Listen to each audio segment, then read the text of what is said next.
how's everybody doing today? Yes, it's John again. Number 3 video. I can't believe that. Three in a row here for you.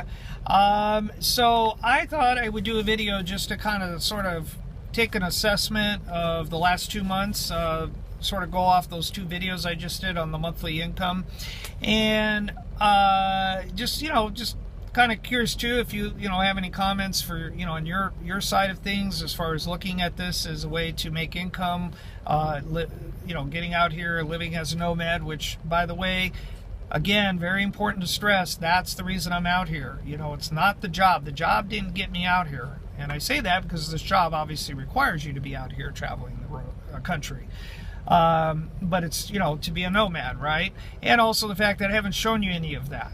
And I realize that, and I've told you before, that's going to come a little later. Had I started this channel when I wanted to, if I was going to, it would have been, probably at least 6 months down the road.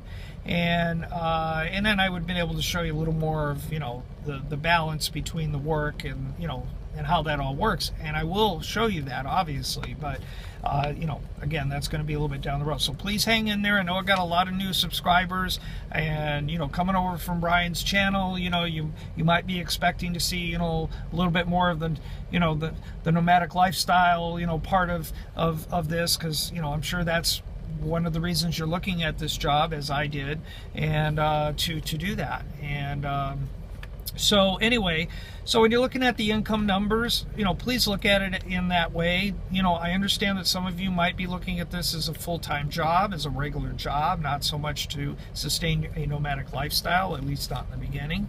And so, yeah, so, again, keep that in mind. So I also wanted to do was give you a more realistic number as far as for me. For you, it'll be different. That's why I didn't put that in the monthly income video. I wanted to keep that just kind of more generic, meaning, this is what I got paid, this is what I paid in fees, and this is what I paid in fuel. Now, you may or may not have a van payment like I do. And if you do, it may be a lot less than what I'm paying. You may or may not have a storage unit, which I do. You may not have a dog, which I do. So that's why I don't, I didn't want to put that in those videos. But in this video, I do want to let you know that for me, that the net, after all my expenses, including my van payment, I still had $2,100 left over in June, and I had in July, I had $3,200 left over. Now, as a nomad, to me, that seems like a pretty good chunk of money. Now, 2 things we haven't considered. One is how much money do I put away, right? Because I have to put money away, right? And that's what I'm doing. I'm putting basically whatever I have left. I'm just putting all of it away right now. And I'll continue to do that. But I told you in a previous video, I have 3 accounts, one for maintenance, one for taxes, and one for general. And of course, the other 2 are self-explanatory, but the general one is where I'm going to pull from when I want to take time off, go out of service, because that's going to affect my income. Had I gone out of service during these months, then obviously that income would be less, right? But in any case, so I think you get the idea. So it's so the average between the 2 months was about $2,650 if you're looking for an average there. And I say that because obviously some months I'm not going to have as much left over in other months. But I think even on a slow month, which, by the way, July supposedly is the slowest month of the year, or one of the slowest of the year, because the auto manufacturers take about 2 weeks off. And but yet I made more in July than I did in June. So yeah, so but anyway, it's just 2 months. I know it's maybe a little not a little early to maybe really pop the champagne and I'll celebrate and all that, but things are looking really good at this point. I mean, that's way more money than I really probably will ever need, for the most part. And that's why I'm just putting it away, because I will need it. I mean, I am going to need that money, for maintenance, for taxes, and then for, like I said, for when I take time off or anything else that happens to come up. So, but it's looking pretty good, and I just kind of curious to see what you guys think. So if you have any comments about that, or if you think it might, work good for you, or whatever, or don't have to. You know, I just wanted to give my assessment.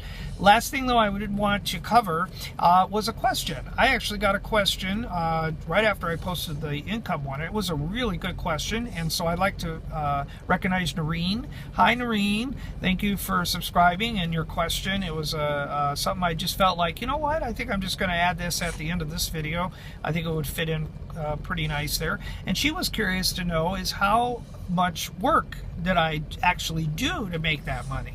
And I don't know exactly, to be honest with you, Noreen, how to answer that. And the reason, and so maybe if you could kind of give me the sort of the root of the question, like, you know, is there something that you're asked that because you're trying to assess something? So hopefully, though, I'll be able to maybe answer it by looking at this in 3 ways. So when you say how much work that I do, now when I think of that, I think of actual, like, the work itself, meaning that when they call me, which is what they do, when they have a load for me, so at that point I accept the load, they send it to my satellite system. At that point I'm working, right? I accept the load, I look at where it's at, I put it in the GPS, and I start rolling. And I get there and I load it up and I drive it to where it's going and I drop it off and I go, and then I put in the satellite. I'm empty. That completes the run. That completes my work. So the work, you know, actual time, hours that I'm putting in, I couldn't tell you because I didn't track that. And you know, maybe I can see if somehow I could do that, if that would be helpful to you, and if it would be helpful to others, please comment and say so, and I'll see if I can do that. Somehow keep a little bit track of actual hours that I'm putting in. The other way to look at it is in service, out of service, right? So when I'm in service all the time, I keep myself in service because why not? I'm out on the road all the time. I live out on the road, so I can just stay in service all the time. Does that mean they call me at 2 in the morning? No, they don't. I get my normal sleep in. If there's no load, I'm not on a load, I still get a normal sleep, good 8 hours of sleep in. But I stay in service all the time. Now you can stay in service and still go and, you know, have your own time to go do stuff or whatever you want to do, but just know that they might call you for a load, and even if they do, you can still turn the load down. So just be, you know, kind of thinking of it that way. So if you think of it in service, out of service, well, then I was in service all the time. So I don't know if that's kind of what you're asking there. And then the last thing is, as far as, well, what I said was when you go empty, until you get your next load, again, you're in service, but until you get your next load, you're kind of off at that point. So I guess that kind of goes back to what I first said. But anyway, so you kind of see how there's different ways you can look at it. So I'm not sure exactly what, but my first guess is what you're asking is maybe how many actual work time did I put in, hours did I put in, and that I couldn't tell you. I can tell you it's not a 40-hour work week. It's not a, you know, or more. Hours wise, I would probably consider it to be more part-time hours, at least off the top of my head. It just doesn't feel like it's full-time. So yeah, but yeah, I'll but let me know, okay? And other people, if you know, viewers out there, if you're interested in that, and I'll see if I can, you know, give you an idea of how many hours of that where I was actually dispatched and when I got empty, and I'll add that up and, you know, let you know. So okay, all right, I guess that's about it, and thank you for watching as always, and you know, hang in there. Like I said, you know, the nomad stuff and all of that, you know, it's definitely going to be coming. You know, I just got, like I said, I got to start, get the business squared away, then I got to find out about getting a new iPhone, which, you know, they got the new ones coming out. I don't want a new one, but it might drop the price on the other ones, and I could get a better phone if I wait a little longer, so I'm debating on that. Oh, and just a little side note, speaking of my phone, I've been still being very diligent and trying to find ways to free up some more space, and I've made some headway on that. So if I can get that down, you know, to where I can at least do, say, a 5-minute video or something, or, you know, feel like I can do, I definitely will do that. Get a couple more. They may not be, you know, all fancy edited stuff, but, you know, and see what I can do. All right, well, I try to keep these videos 10 minutes or less. We're coming up on 10, so I'm going to sign off. Thank you again. I hope you enjoyed these 3 videos in one day that I did for you, and I got a lot more ideas, subject matters to cover on the business here and stuff. And if you have more, you know, ideas or questions or anything like the the days, how many work hours I've been putting in or anything like that, please let me know. I'd appreciate it. Okay, take care, everyone. Have a great week. We'll see you next week, hopefully. All right, bye-bye.